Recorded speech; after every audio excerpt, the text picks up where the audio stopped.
When my wife looked at me across the table that night, the candles flickering between us like they were listening too, I could tell she'd made up her mind long before she opened her mouth. "I'm in love with someone else," she said, her voice steady, almost relieved, as if confessing a secret that had been suffocating her. For a moment, the words didn't sting the way I thought they would. They just hung there, weightless, waiting for me to react. I looked at her, at the woman I'd shared a decade with, the one who used to trace her finger along my hand when she couldn't sleep, and I smiled. "Perfect," I said. The word surprised even me, calm and deliberate. She frowned, probably expecting anger, shouting, maybe even tears, but all I gave her was silence and a small, genuine smile. "Perfect," she repeated, confused. I nodded. "If that's how you feel, then it means the truth finally found us. I can work with the truth." She didn't know what to say. I stood, walked to the sink, and began rinsing our plates, the sound of running water louder than both our thoughts. 4 years, I had felt her slipping away. The late nights, the excuses, the way her laughter started sounding different. I had known, deep down, but hearing it spoken out loud wasn't destruction, it was freedom.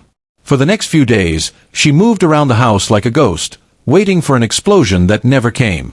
But instead of collapsing, I began rebuilding quietly. I went running in the mornings, something I hadn't done in years. I cooked breakfast for myself, stopped checking her phone, stopped asking where she was going. When she came home late one evening, she found me repainting the living room, music playing softly. She stared for a long time before asking, "You're not even going to ask who he is?" I shook my head. "Who he is doesn't change who I am." She didn't answer. I think that was the first night she couldn't sleep. Over the next weeks, I focused on my work, my health, my peace. I booked a solo hiking trip, visited my brother's family, and started smiling again. Real smiles that didn't hide pain. Every time she saw me reading or laughing on the phone with friends, her eyes followed me, puzzled, uneasy. One morning she asked, "So, that's it? You're just okay with it?" I looked up from my coffee. "You told me you're in love with someone else. The least I can do is let you find out if that's real." She didn't reply, but I saw something flicker in her. Doubt, maybe regret. I wasn't pretending to be strong. I was just done begging to be loved. A month later, she packed her bags. We didn't fight.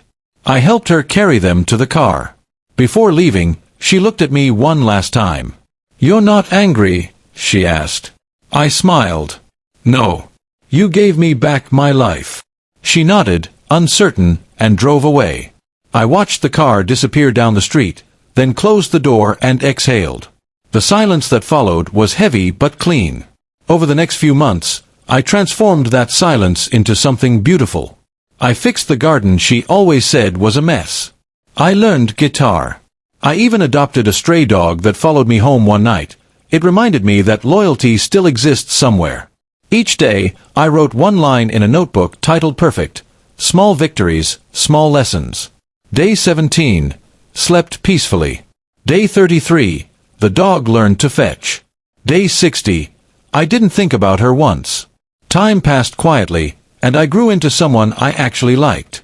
6 months later, I was at a cafe downtown, sketching plans for a new project, when I heard her voice behind me. "Eli," she said. I turned, and there she was. Same eyes, same hesitation. "Hey," I said, smiling. She looked nervous, scanning the table, the coffee, the open notebook. "You look different," she said softly. "Happy?"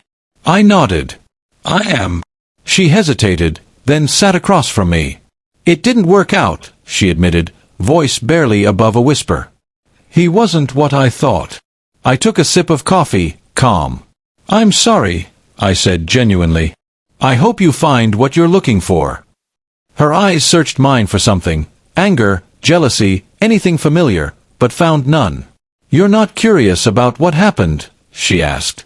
I shook my head. "No. You see, when you told me you loved someone else, it forced me to remember I should love myself too. That's what was perfect about it." She stared at me, speechless. For the first time, the silence between us wasn't tense. It was just empty, like a chapter that had finally ended. We talked for a few minutes about ordinary things, work, family, the weather. Then she left, her footsteps fading behind the closing door.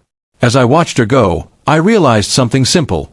Sometimes people leave to teach you how to stay. That night, I opened my notebook and wrote, Day 183, she's finally free, and so am I. When I closed it, I smiled, not because I had won, but because I had healed. The word perfect echoed in my mind again, not sarcastic, not bitter, just honest. Life had burned down what I thought was love, but in its ashes, I found peace.